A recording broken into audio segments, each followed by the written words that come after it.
If I was a trencher in the Iron Kingdoms, this thing would terrify me beyond belief. It definitely has kind of like an insect-like industriousness combined with, its horrific hunger for flesh. You basically have choices where you can be killed by the long-range cannon, or you can be shredded by its close-in cannon, or you could end up being just grabbed and thrown into its furnace. It's definitely a little bit more murderous, a little bit angrier than our other Colossals. It is a perpetual motion machine of death.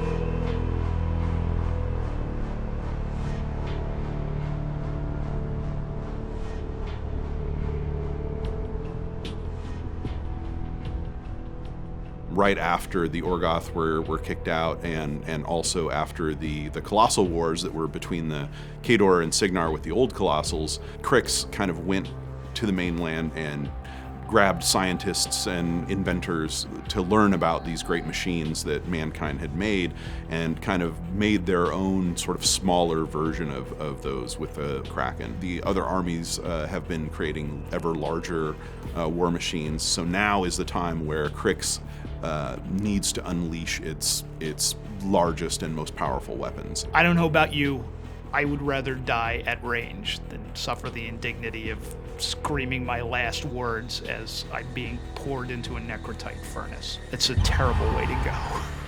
With the Kraken, it was really clear right from the start that the design was definitely very similar to Leviathan, to the Harrower. And with the name like the Kraken, we knew we immediately wanted to have a similar type of construct that would be utilized by Cryx in kind of a similar way, but on a larger scale. One of the first noticeable things about the Kraken is really its weird shape. We started looking at animals like ticks and fleas. The idea here was to make something that was just a sort of alien bloated death machine.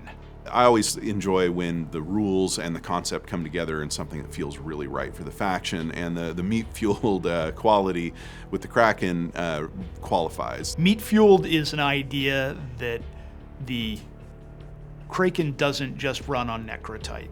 It runs on the souls and the bodies of victims that it collects as it storms across the battlefield. Its little harvester tentacles, they can grab a person, they can grab a living soldier, put them inside itself, and it has this little like torture chamber inside itself where either it can keep the person alive or it can use them sort of as fuel to empower itself. It kind of does horrible things to the person inside and eventually kills them, and in the process is kind of making use of the death of that person or its agonies to power itself up. So it's a great way in which I think the rules encourage a horror movie play style. One of the biggest challenges designing the Kraken or any of the Colossals was to make sure that they had the appropriate level of detail, that these things were not just these big clunky toys with big bare areas of resin that just look like